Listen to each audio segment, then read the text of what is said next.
I don't know if he saw this, but I was watching Jeopardy. I think I was on Friday. Danny Segura, did you see Jeopardy on Friday with Alex Trebek?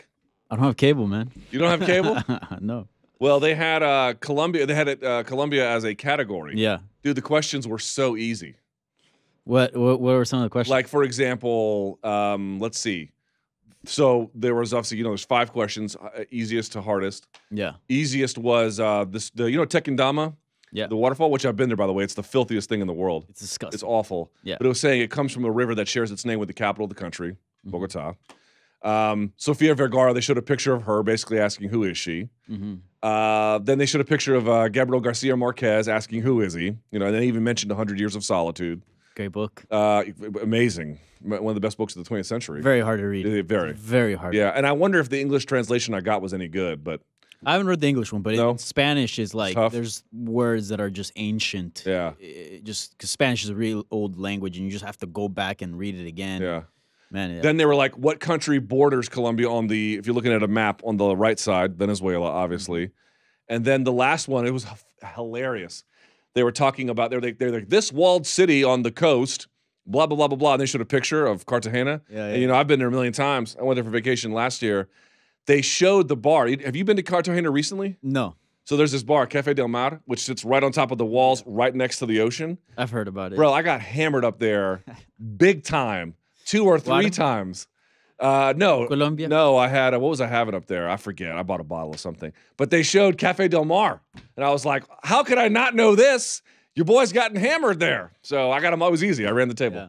All right. Neither here nor there. How are the calls, my friend? The calls are good, man. Very good. We finally have a chance to do a sound off where we can breathe a little bit, where we're not racing through everything.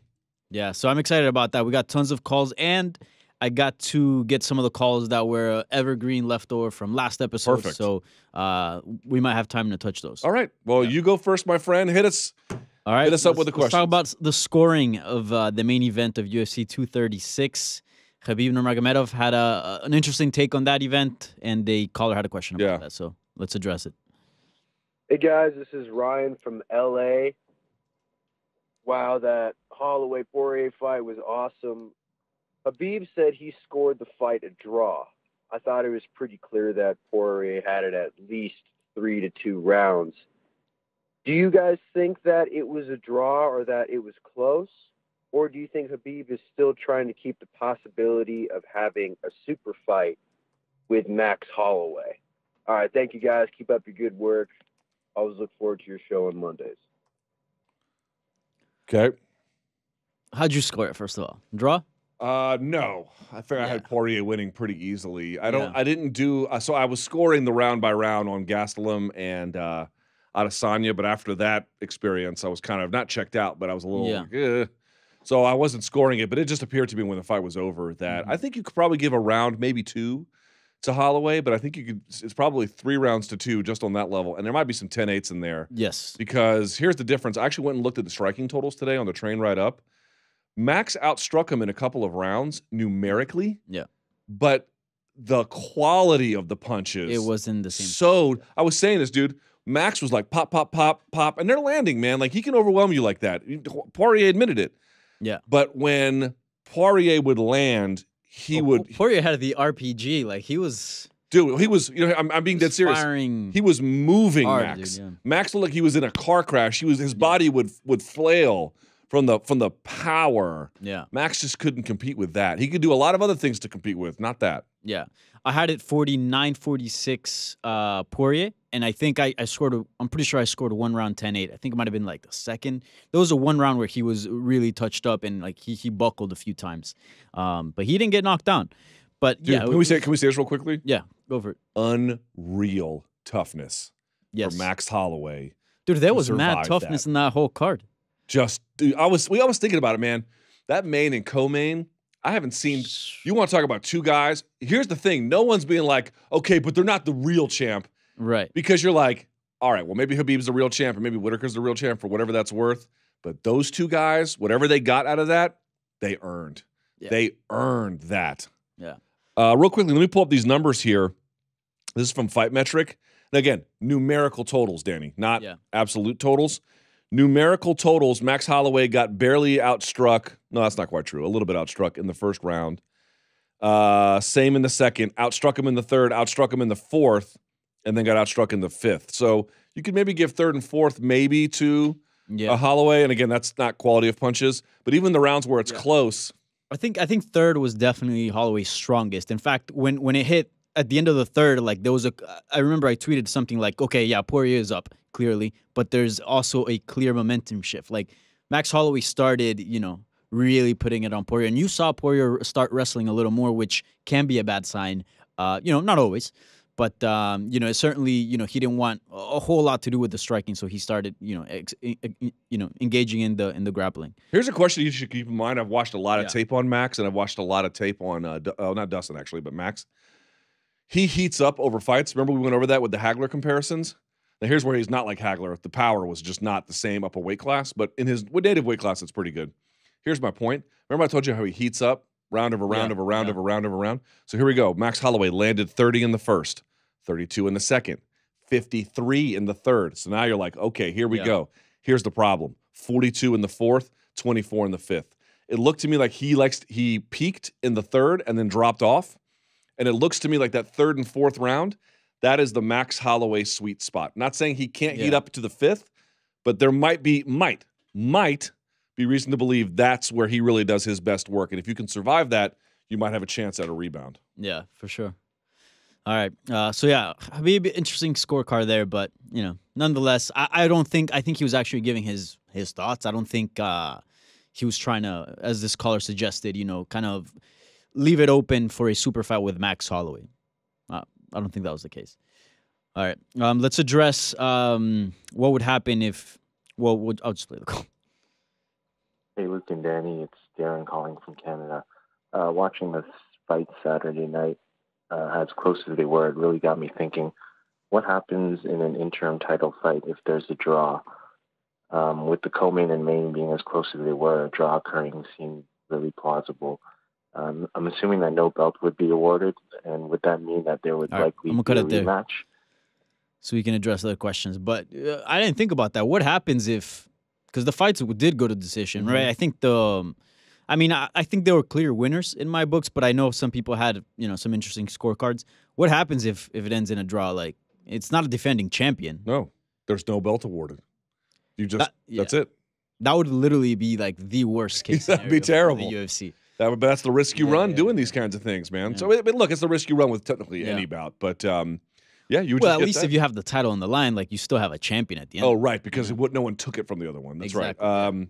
So you just do another interim title. You have to do another one. Yeah, that's it. That would be exactly what you got. Oh man, that'd be. Now imagine here's the worst. No, that's not the worst case scenario. Because imagine you got to the end, you're like, I don't know, man, it's pretty close. Imagine if it wasn't close, like it was pretty clear somebody won, and then the judges foobarred it. Then you'd be like, oh my god, you'd be like, what is happening? No bueno. Right. That'd be bad. All right. Well. Let's talk about what happens now at lightweight. This brought some resolution to the lightweight division a little bit, I guess. So let's discuss that.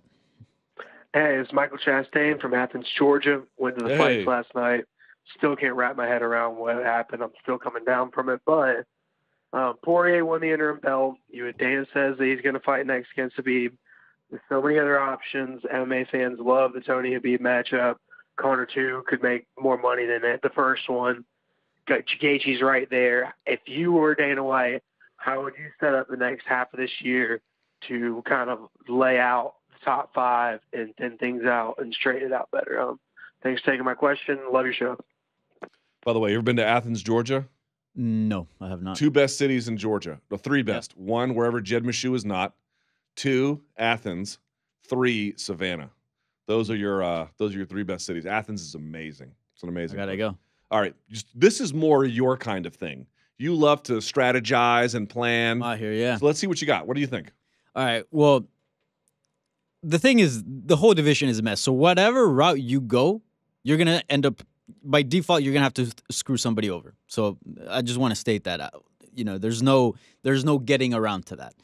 So I think, Tony Ferguson probably has the best resume as far as a body of work. I mean, the dude's been deserving of a title shot for like years now. You know what I'm saying? Yep. Poirier just kind of recently came into that picture. However, I do think the fact that, he's the active fighter and he just won the belt, I think that puts him ahead. And also, we don't really know where Tony Ferguson's mind is at the moment. Like, we had some issues, last month, at home. So I kind of don't want to put somebody in the cage, if you're going through issues like that. So I say you do, Khabib and Poirier as soon as possible. By the way, looks like September. Great fight. Amazing fight. So I say you do that fight, and I think Tony Ferguson, I don't want to see him in another fight. I know I wouldn't mind if he gets another fight because I understand, like, this is his job. He does need to make money. But in a perfect world, dude, sit out, let your body rest, relax, take care of whatever you need to take care of home, and you just get the winner of Poirier Khabib, possibly later this year or early next. But if he does want to fight, I don't think Conor McGregor will fight him. So I think probably the next best thing after that, it would probably be a fight with Nate Diaz, as far as like what it does to his brand. Yeah. Got to get Nate Diaz back in the mix, man. Yeah, you got to get Nate Diaz back in the mix. Jeez, you're so right. I wasn't even thinking about that. Yeah. I'm such a Nate Diaz fan. I completely forgot because he's just been kind of on ice a little bit. Oh, you're so right. That would be so much better. That would be so much better. Wow, good call. Put that in California. Yeah, exactly. Or Vegas, whatever. His people will travel for that. A free tip there for the UFC. There you go. Yeah. Danny Segura, matchmaker at large. And look, some people suggested Justin Gaethje because he's starting a title campaign, right? Can't forget about him. You can't forget about him. But, man, I just feel like putting Tony Ferguson in that situation, because no matter how the fight goes, if you're in a fight with Justin Gaethje, you're going to get some damage. How about this? How about Gaethje versus the winner of Iaquinta and Cowboy?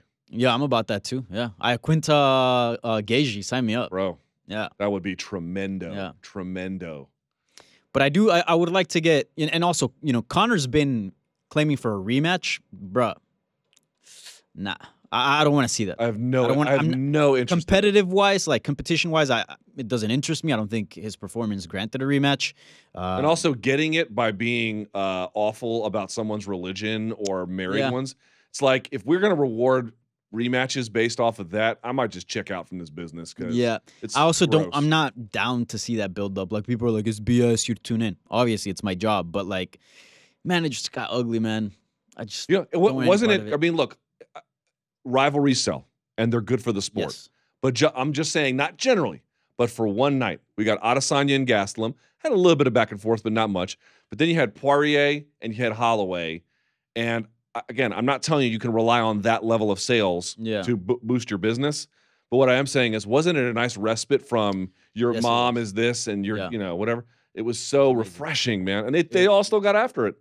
Yeah, they were fantastic fights. And look, I have no problem with trash talk and stuff as long as it's like, for example, the John Jones DC rivalry. I love it, but it was more towards the individual. They were going after each other, not beyond that, religion, etc. So, yeah, man, I just don't want to see it. So I'd love to see Conor McGregor back. Don't get me wrong, but maybe a Pettis fight. I don't know, against any lightweight. I think it'd be fun to watch. Sure. Except Khabib. I don't think he should be fighting for a title. Sure. Yeah. All right. Well, we're talking about Conor McGregor, so let's keep that going. Wait, before I play this, do you have any suggestions on how you would play out the rest of the year? No, I don't do those kinds of things. Yeah. People are again. This is why I've been in this business a long time. If I really wanted to break fight news, that was a thing I would have developed. But I don't. It's not that I don't care. That's not the right word. I just don't find it that interesting. Yeah. So no, your prescription, I sign off on it. All good. All right, sounds good. All right, let's move on. This is Aubrey from Richmond, Virginia. Richmond, Virginia. Hey, so in light of the fight on Saturday night between Poirier and Holloway, Dana White has said that the next fight to make is Khabib versus Poirier. I'm just really curious to know if you're willing to play odds makers. What are the odds that in between now and September, Poirier gets screwed over and stripped of the interim belt, and Conor McGregor fights Khabib Nurmagomedov in a rematch? I'm really curious to know your thoughts on that. How likely is that to happen? Thanks for taking the call. Right. So great call. This is a topic we went back and forth on in the MMA beat. Yeah. So to your point, if past is prologue, it seems unlikely. But I have to tell you, Adesanya Whitaker seems like I can't imagine they would put anything in front of that. No. What would be better? It's the fight that is healthy for the division. Yeah. It's the fight that's the biggest fight to make at 185. Yeah. And that region. And that region, yeah. But with Conor McGregor, the most popular fighter in the sport, it's a bit of a wild card. Yeah, it is. Danny, what do you think? Again, if past his prologue, like we've talked about, should be fine. I have to tell you, though, part of me does wonder if McGregor comes back and really begins to twist some arms, what might happen. I think there's a chance. I think there's a possibility, but I would throw. I'm not very good with odds, but I would still throw it in the plus. I think it's less likely to happen. One, because the UFC signed with ESPN, their pay-per-view partner now. So apparently they're getting a pretty healthy amount per pay-per-view. So they don't have as big of an incentive now as to sell, right? Because any pay-per-view that they put on, they're gonna get some money for it. So the idea of, we gotta, break 1 million, we gotta put on the biggest fights possible. I don't think they have that much pressure now with this new deal. So that's one. Two, I really do think, although a lot of people are like, oh yeah, the UFC loves this, like, it's messed up, all the trash talk and whatever, but the UFC loves it. I do think, part of me really do think that the UFC is getting kind of tired of it, and the UFC understands that it is crossing some boundaries they don't want to get into. So I think with McGregor, it's possible, man. It's possible, but I think it's more unlikely than it is to happen. I think it's unlikely. Yeah. As it stands, unlikely. To your point, they have immunized themselves from fighter pressure. Yeah. I do wonder, though. I do wonder. Yeah. Part of me, because again, if it was anybody but Conor McGregor, I'd be like, forget it. But now I'm like, Conor McGregor, he's his own thing. He's powerful. Yeah. All right, what's next? All right, well, let's talk about the co-main event, which kind of, I'm not throwing any shade to the main event, guys, but the co-main event just felt, super big, special. dude. It felt big, man. It felt big. That was some heroic shit from Israel Adesanya, bro. And Kelvin, dude, I have not to take anything away from the main event, because that main event was fantastic as well. Were you, Jose, before you play this question, Yeah. were you with me a little bit? Like, I had real respect for Kelvin Gastelum, but you heard Israel Adesanya say it. He was surprised at how hard he was to hit. I showed you him slipping all those punches, getting into range. Dude, that was impressive. People look at slipping like it's not a big deal. That is, your timing has to be perfect. Yeah. I walked away being like, dude, Kelvin Gastelum's going to give people problems for years. Yeah, I thought Kelvin was going to wrestle him a lot, and the fact that he was outstriking him in the first couple of rounds, he was having a lot of success rocking him. I was like, oh snap! And he's got the range disparity, dude. Kelvin Gastelum is a real threat. It's a real threat to anybody. He should hold his head high. Yeah, I was. I think this fight brought his stock up. It better. Yeah, it better. In the end, you were facing a really special guy, but Kelvin's special too, man. That guy is good. All right, go ahead. For sure.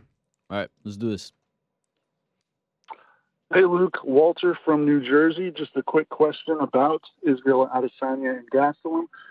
You have that fight, which is most likely going to be the fight of the year. And then if you turn back the clock to Ortega and Holloway, how were those two fights similar, and how are they different, and which one gets the nod for fight of the year? Thanks for all your time and everything you guys do. Thanks. Well, okay. Well, first of all, the Ortega-Holloway fight was December of 2018. All right, but let's say he's counting it the end of year kind of thing. So Kelvin and Adesanya and Israel was more competitive. Yes. Right, because it was uncertainty headed into the fifth. Yep. That fifth round drama by Adesanya answering the call. Bro, I got chills after I was watching this. And then, Gastelum doing his best to hang in there. Even, everyone's like, why didn't Mark Goddard stop it? I wouldn't have complained had he at certain points. Yes. But you heard DC talking about it. Kelvin was still wrestling to the final bell. Yeah. Dude, I was so impressed with him. Also, you got to keep in mind that Kelvin rocked them several times throughout that fight. If that didn't happen, then you go, okay, you might want to stop this because Kelvin hasn't shown the ability to, be hurt and then maybe come back with something. Nah, Kelvin was in there, man. Kelvin was a threat the entire time. Here's the difference. We actually had Henner Gracie on the show prior to the Ortega fight, and Henner said something that I thought was true. Ortega is still putting his game together, and obviously his ground game is phenomenal. But even in that case, it's a little bit true. He likes to thrive in the middle of other people making errors, a little bit of scrambles, a little bit of chaos on the feet. he really does a lot of good work from there because he takes chances. And sometimes he blows through guys like he did against Frankie Edgar, and sometimes he has to work at it a little bit and then make a move at the end like he did against Renato Moicano. Holloway is the opposite. Holloway isn't merely a better striker, but he is much more strategic and patterned and tactical in his approach, where everything is very much, when he's doing well, under control. You had, in the case of Adesanya and Gastelum, two people who are under control, who are trying to apply that control to the other one. That is not what you saw in Ortega and Holloway. What you saw was that steady control by Holloway, over time break him down and then open the floodgates. And at that point, he just sort of ran over him. Very different fights in that regard. Yeah, and I think also for me, the fights that I like the most are fights that have storylines in it. Yeah. Like, I'm not talking about leading up to it, the fight itself having a storyline. I think at some point during that Ortega fight, we knew who the winner was going to be. Like, it was, like, don't get me wrong, Ortega was in there firing, trying his best and making it very exciting. But at one point, it was a one-sided beating, right? Like, it was like, okay, well, man, Max Holloway is really on his way to victory here. While the Gastelum Adesanya fight, it was a gamble almost the entire time, until the fifth. The fifth got pretty one-sided there towards the end, but the fight was extremely competitive. And I would say it's a fight of the year so far. Would you agree? Yeah, that one was special, man. You don't see a whole lot of those very often. And I made this point before. All four guys in your main and co-main, elite, literally title contenders in their 20s. Yeah. Dude, that is the sweet spot. Everyone's like, oh, I'm 34. I'm in my prime. Motherfucker, you are not in your prime. You are not in your prime. And we see this all the time in MMA. I'm 35. I feel the best I've ever felt. Best training camp I've ever You're had. just lying to yourself. It's not possible. Your testosterone's been going down naturally year over year. No, not the case.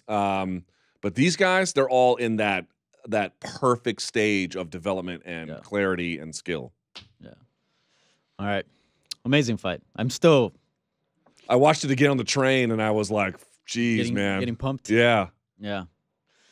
That's a good fight to watch if you want some energy, man. Bro, why does no one hit me up all day until I get on the air? My wife just hitting me up. What is happening here? All right. Is everything good? Yeah. No, she's not. If the baby was here, I would just drop the headphones and go. Okay. No, baby's not here. Just, people just harassing me. All right, let's keep talking about Adesanya. This listener brought an interesting question. Hey, Luke and Danny. My name's Hayden. I'm calling from Phoenix, Arizona. Right. I have a question about Israel Adesanya. So I've been on this hype train since his UFC debut. And like Luke has said many times, it's more exciting to be a fan on the come-up than it is once they're finally the champion. And honestly, during the first 4 rounds of the Kelvin Gastelum fight, I was kind of doubting myself, like, wow, I don't think he's as good as I thought he was. And then that 5th round happened, and I think he showed something to everybody that he is a truly phenomenal fighter. So my question to you, Luke, is what's his upside? Do you think he could be one of these like GSP, even Anderson Silva type guys that just goes on a run and destroys everybody? Or do you think he's going to have troubles? Let me know. Okay, well, always remember everybody has troubles. Even the great St. Pierre had troubles. Even Fedor has had troubles. Anderson Silva. The only guy who hasn't really had troubles was John Jones. I'm talking about in the cage. Now, the Hamill thing, whatever you want to say about that, Gustafsson gave him trouble, but not enough to really cross the finish line there. And so we saw what happened in the rematch. But he got pushed. Here's the deal in MMA. So far, Izzy was pushed, but I mean, when I say pushed, I mean like losing the majority of the bout, and you got to pull out a Hail Mary. Yeah. Which is kind of what he did a little bit, John Jones. In the first Gustafsson fight, obviously he just crushed him in the second. Yeah. Somebody is going to put it on Israel Adesanya. I mean, put it on him. Someone is going to. And how he answers that will tell you his upside. Yeah. We don't really know yet. Now, obviously, if you have a belt around your shoulder, you're pretty dang good. Israel Adesanya is pretty dang good. Is he George St. Pierre good? Time will tell. I would read into it what I saw in this fight. Gastelum is just, I think, a lot better than folks realize. He was certainly better than I thought, and I thought he was good. He is very good. But as everyone noted, he was able to make Adesanya 4th and 5th round adjustments. Danny, that's what won him the fight. Let's see what happens against a Romero. Let's see what happens against Acosta or somebody else. Let's see how he looks against some of these Weidman. Yeah. That will give us a broader picture to make a big judgment. But is he obviously talented? Is he going to be a force to be reckoned with for years to come? That, at a bare minimum, we can say. Yeah. And, you know, you mentioned, like getting different looks, right? Getting the jacker, getting the gas, right. the Weidman. Like, that's super important. But that's usually once you're at the top. Let's see what he does against Robert Whittaker, and if he does get past him, that's when that's when his legend work begins, right? When guys are looking at you, and the guys that are coming up are aiming at you rather than the other way around. Right. So yeah, it's gonna be interesting. But man, there was, and even in this interview that you had today, like he was like, "Wait till you see my takedowns. Wait till you see my submissions." Like, were you not surprised with that guillotine and that triangle? Yeah, for sure, dude. The guy's getting so much better. I thought he was. I thought for sure he was going to get past his guard. Understand how that triangle happened. Yeah, he had to maintain guard retention. There was a guard retention act in there. The way you pass, because that's my favorite pass as a big guy, is when I drive my shoulder and I do what the old Renzo Gracie bit is. You ever heard this? If you want to pass that way, Renzo Gracie goes, make the guy smell his knee. So I drive all my weight so that their knee goes right to their face. I like to plant it on their face, and then I begin to turn the angle, and I while maintaining pressure, and he couldn't. Adesanya kept just enough space and then just the right angle to stay in front, and then he could relaunch. Because remember, he had to apply the triangle twice. Yeah, dude, there was a lot happening there. I was like, I thought he had him in the triangle. After he took how many punches? Like, dude, super impressive. Very super, dude. A year ago, he beat Marvin Vettori. Like, that's a completely different fighter. Just 1 year. And let's keep in mind, he's been busy, and he mentioned in your interview, like, yo, I've just been like kind of worrying about the fights and like getting ready for fights. Now that he's gonna take some time off to actually improve his skill, that's quite scary. Yeah, and Vettori held him down. Yeah, Kelvin Gastelum could not hold him down. Kelvin Gastelum's a much better wrestler than Marvin Vettori. All right, let's talk about another. I mean, these two fights were amazing, but there was a few other guys in that card that had super impressive performances. So I thought they were worth mentioning. Okay, so let's talk about another fighter. This is Parker from Virginia Beach. I just wanted to know your thoughts on Khalil Rountree's performance. I personally thought that his striking looked tenfold better, and that he overall performed the best I've ever seen him. So I just wanted to know your thoughts on it. Big fan of the show, and keep doing what you're doing. All right, first of all, step up your audio quality. Yeah, was he calling from Virginia Beach or Saturn? I couldn't tell. The moon, perhaps? Yeah, maybe. Nonetheless, a good question. So Khalil Rountree, man. Okay, here's the difference with Khalil Roundtree. Yes, he's gotten better, but people I don't think are assessing this the right way. Mm-hmm.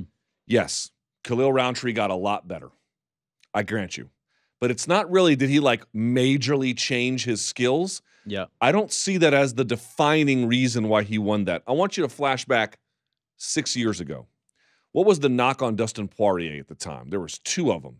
One was that he had bad cardio. If you don't believe me, Google it. It was out there. Mm-hmm. One was that people said he had bad cardio, and two was that he was a brawler. Yep. What was the difference in his fight with Max Holloway? Yes, he's gotten a lot better. But the difference is he didn't brawl with Max, not very much anyway. He's a little more responsible with his skill set. Absolutely. That is it.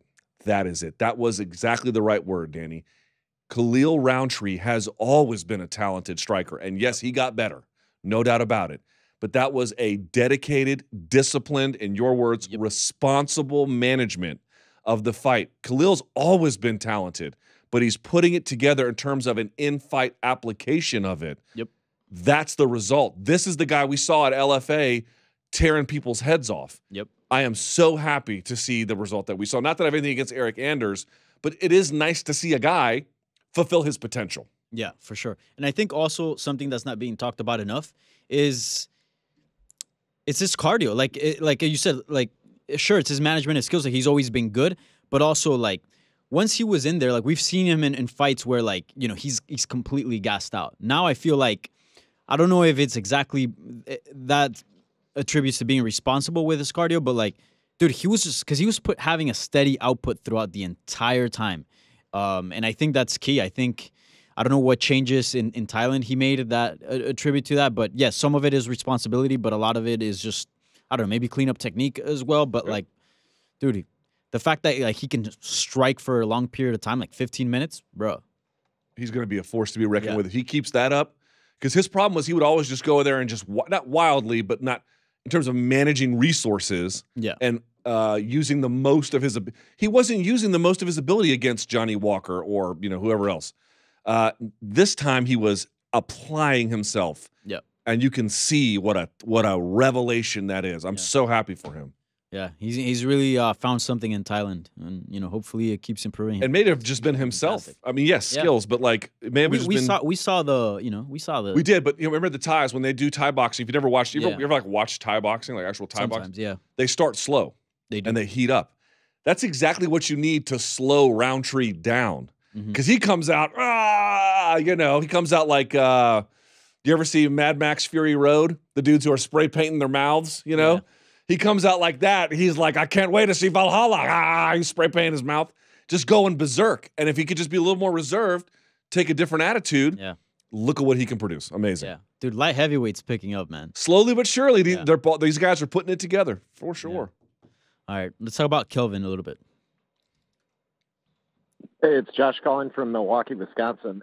Just curious to know what you think about Kelvin's performance and what kind of adjustments he could make in the future if he would possibly have a chance to beat Adesanya with given adjustments, or do you think Adesanya just is too much for him and too quick to adapt?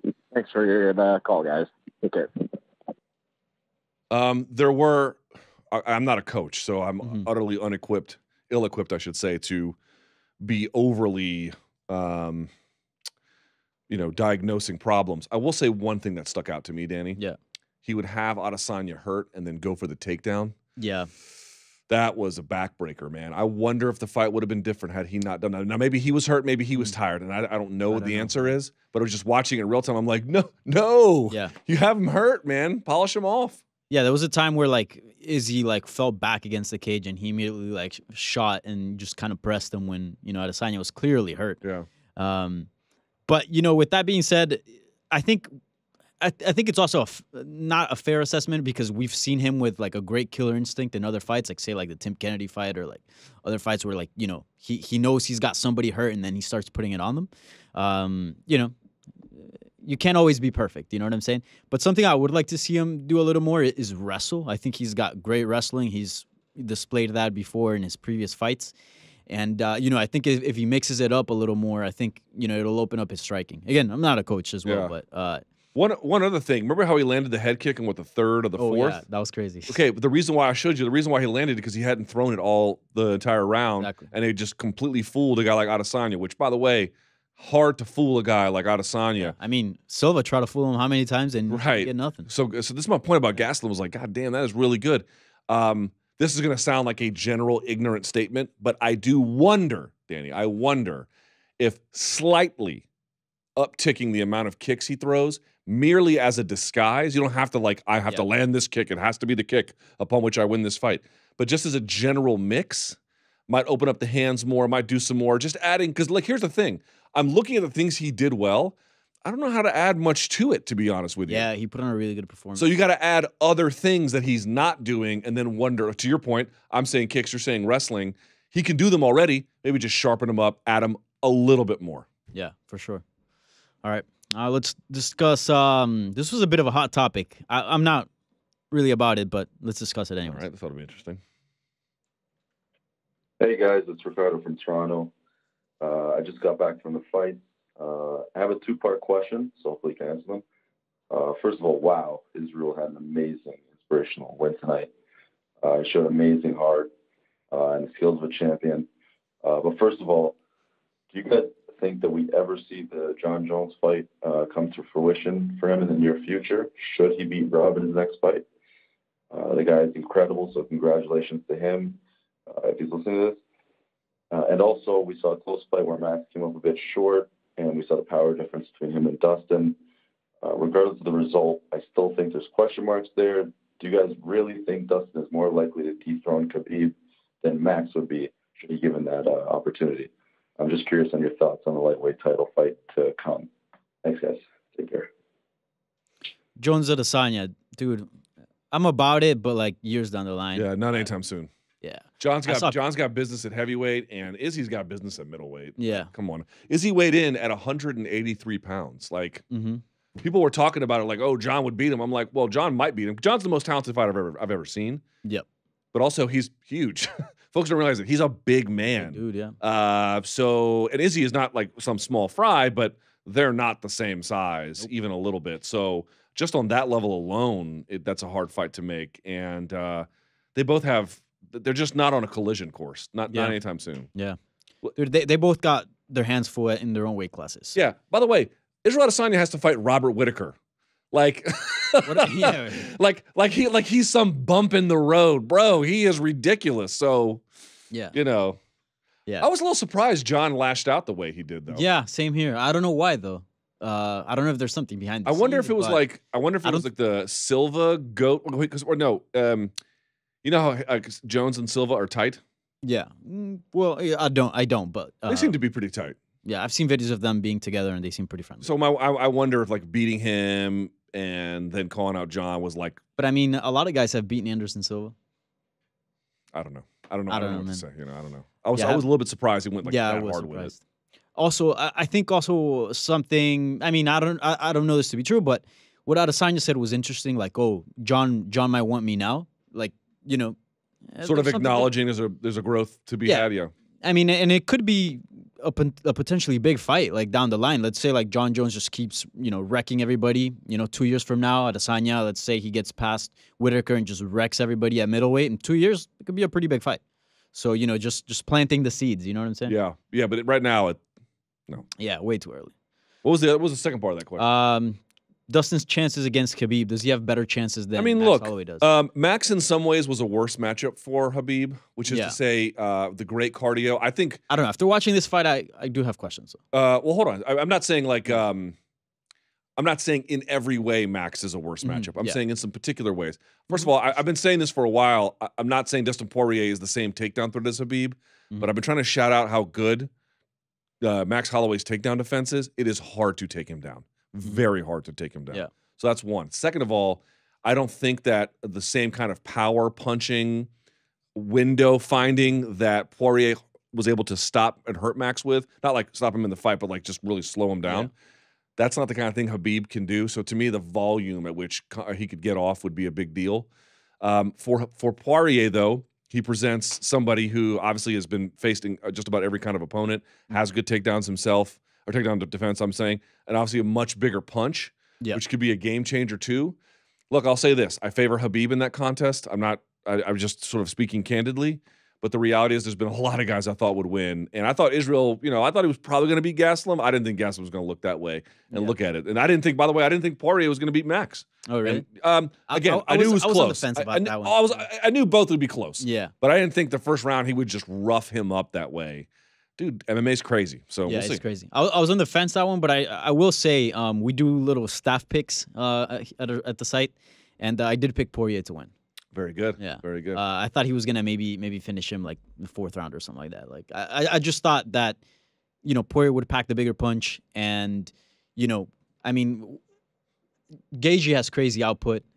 Similar to Holloway in that sense. So I'm like, he's dealt with guys that put up crazy output, and who hits harder, Gaethje or Holloway? I would say probably Gaethje. So that's what I was kind of basing my pick on. But yeah, and I think there's something to be said about what Dustin Poirier said at the press conference. They asked him, he was asked like, oh, what do you think it takes to beat Khabib? And he says the right amount of crazy. Dude, Poirier is the type of guy that he's saying, like, I'm okay with not coming out of the cage the same. Like, I'm okay with leaving a piece of myself in there. Like, I want this. Dude, Poirier is a super determined guy. And you need that because Khabib will drag you into the deep waters. Certainly will. All right, You got one more for us? Yeah, let's talk about Max Holloway's future and how he looked at 55 and where he goes next. All right.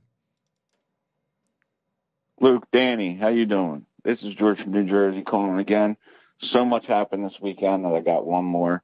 I just want to talk about Max. Now, Max moving up from 145 to 155. He is taller than Dustin, but Dustin obviously has filled out at 155. Whereas you can see Max, he's big. He's bigger than he is at 145, but his body is just not framed out and filled out like Dustin's is. You think it'd be beneficial for Max to stay at 155 and let his body fill out and acclimate to that weight class? Or would you prefer to see him go back down to 145 and do his work there? All right. Thanks, guys. Okay, so I don't really have a preference for what he chooses, although there are some great fights in either weight class. Yep. So I guess it would depend on the matchup, Danny, but I would say this. He needs to get, and again, like I'm qualified to make this point, but I do think this is true. Otherwise, I wouldn't say it. It seems to me what we've noticed is there's a way to go into a weight class and there's a way to get out of a weight class. And it has to be a slow, deliberate, considered process. And it takes time. Dustin Poirier is a better fit at 155 than he was at 145. But to me, it wasn't until he had many camps under his belt with Phil Daru, I always mispronounce his name, where he really got the maximum use out of his body for that weight class. People were talking about how big his back looked, but go look at the exercises he does on Phil Daru's Instagram. They're not traditional bodybuilding or even Olympic lifts. They're highly specialized for him, for that weight class, for that purpose. And it takes time to do that. Yep. So if Max wants to do that, because it looked to me like there was a pretty clear, not merely power punching differential. Yep, I agree. There was a strength differential, but there wasn't a technique. I mean, there was a bit of a technique differential because they do different techniques. But what I'm saying is, in their own way, they're pretty skilled tacticians. Yeah. But the physicality of the weight class was bearing down on Max. Yeah. That has to be addressed one way or the other. I agree. I think, to this caller's point, Dustin kind of had a long. I mean, Dustin has already had how many fights at lightweight? Like, he is a lightweight now. He's a true lightweight. This was Holloway's first fight at 155, and man, what a tough fight to make.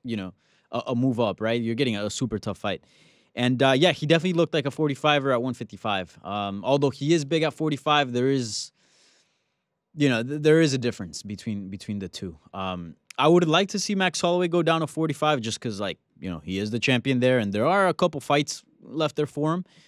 But eventually, at some point, I think he should compete at 155 just because it's overall healthier for his body, and, we want the best for all the athletes involved as far as their health is concerned. But yeah, if he does make that move to 55, take your time, pack on the muscle that you need to pack, get acclimated to the weight class. Not just bodybuilding stuff, the right kind of muscle. Yeah.